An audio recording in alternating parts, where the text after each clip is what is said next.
સ્વાગત છે તમારું મારી ગુજરાતી રસોઈ ટિપ્સ ચેનલમાં। તો આજે આપણે બનાવીશું ચોખાનો નવો નાસ્તો। આ નાસ્તો ખૂબ ઓછા મસાલાની અંદર અને ઝટપટ બનીને તૈયાર થઈ જતો હોય છે।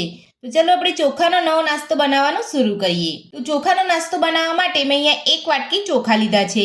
તો તમે અહીંયા કોઈ પણ ચોખા લઈ શકો છો। તો સૌથી પહેલા આપણે ચોખાને 2 પાણીથી ધોઈ લઈશું। તો ચોખાને આ રીતે મસળીને ધોઈ લેવાના છે। ચોખામાં રહેલો પાવડર વાળો ભાગ બધો સરસ રીતે નીકળી જાય। તો 2 વાર આપણે ચોખાને સરસ ચોખ્ખા પાણીથી ધોઈ લીધા છે। તો હવે આપણે તેની અંદર 1 ગ્લાસ જેટલું પાણી ઉમેરીશું। તો તમારે આ રીતના ચોખા ડૂબે એટલું પાણી ઉમેરવાનું છે। તો હવે આપણે ચોખાને 1 કલાક માટે પલળવા દઈશું। તો ચોખાને પલાળે 1 કલાક જેટલો સમય થઈ ગયો છે। તો હવે આપણે ચેક કરી લઈશું। તમે જોઈ શકો છો આપણા ચોખા એકદમ સરસ રીતે અહીંયા પલળી ગયા છે। તો હવે આપણે તેની અંદરથી પાણી કાઢી અને એક મિક્સર જારની અંદર લઈ અને પીસી લઈશું। તો પાણી કાઢીને આપણે અહીંયા ચોખા લઈ લીધા છે। તો હવે આપણે ઢાંકણ બંધ કરી અને ચોખાને પીસી લઈશું। તો ચોખાને આપણે પીસી લીધા છે। તો હવે આપણે ચેક કરી લઈશું। તો તમે જોઈ શકો છો એકદમ સરસ રીતે આપણા ચોખા અહીંયા પીસાઈ ગયા છે। તો હવે આપણે એક વાસણની અંદર કાઢી લઈશું। તો આ રીતે તમારે અહીંયા ચોખાને પીસવાના છે। ચોખાને પીસીને આપણે એક બાઉલની અંદર કાઢી લીધું છે। તો ચોખાને પીસી લીધા પછી મેં અહીંયા એક મોટા બટાકાને બાફી અને આ રીતે અહીંયા મોટા કટ કરી લીધા છે। તો હવે આપણે બટાકાને પણ પીસી લઈશું। તો એ જ મિક્સર જારની અંદર આપણે બટાકાને પણ પીસી લઈશું। તો બટાકા પણ આપણે પીસી લીધા છે। તો તમે જોઈ શકો છો આ રીતના એકદમ સરસ રીતે પીસી લેવાના છે। તો હવે આપણે પીસેલા ચોખાની અંદર લઈ લઈશું।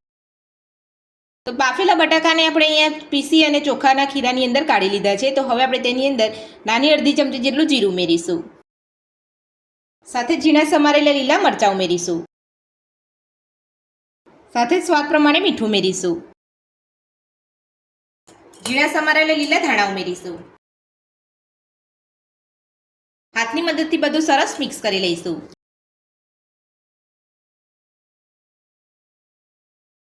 તો આ રીતે મિક્સ કરતા જઈને 2 થી 3 મિનિટ માટે હલાવતા રહેવાનું છે, એટલે એકદમ સરસ રીતે મિક્સ થઈ જાય અને આપણું ખીરું એકદમ સરસ બનીને તૈયાર થઈ જાય। તો અહીંયા આપણે કોઈ પણ જાતનો ઈનો કે સોડાનો ઉપયોગ કર્યા વગર જ આપણે અહીંયા બનાવી રહ્યા છે નાસ્તો।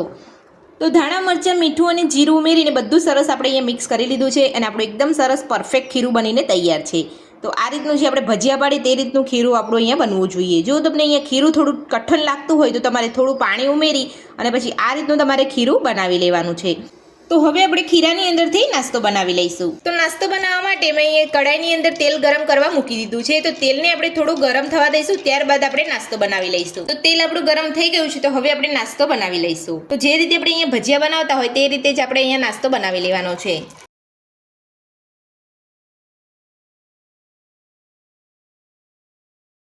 તો ગેસની મીડિયમ ફ્લેમ પર જ આપણે નાસ્તો બનાવવાનો છે।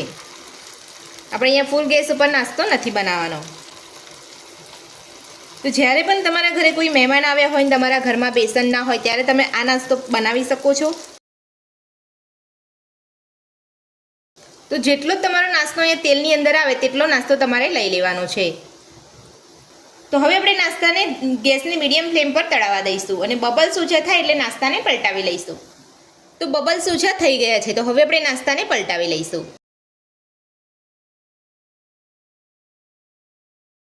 તો આ રીતે તમારે નાસ્તાને હળવે હાથે પલટાવી લેવાનો છે અને બીજી બાજુ પણ નાસ્તાને સરસ રીતે તળાવવા દેવાનો છે। તો બીજી બાજુ એ જ રીતે આપણે બબલ્સ ઓછા થાય એ રીતે આપણે અહીંયા તળાવવા દઈશું।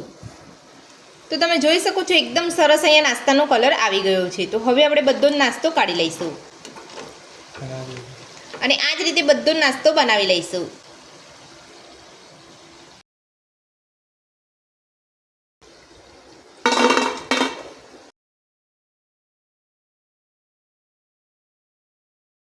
તો ચોખાનો નાસ્તો બનીને તૈયાર છે અને આપણે એક પ્લેટની અંદર સર્વ પણ કરી લીધો છે। તમે જોઈ શકો છો આપણો નાસ્તો એકદમ ક્રિસ્પી બન્યો છે, અવાજ પણ એકદમ સરસ આવે છે અને અંદરથી એકદમ સોફ્ટ બન્યો છે। તો ચોખાનો નવો નાસ્તો બનાવવાની રીત તમને મારી કેવી લાગી મને કોમેન્ટ બોક્સમાં જરૂરથી જણાવજો અને મારી આ રીતથી ઘરે એકવાર જરૂરથી ટ્રાય કરજો।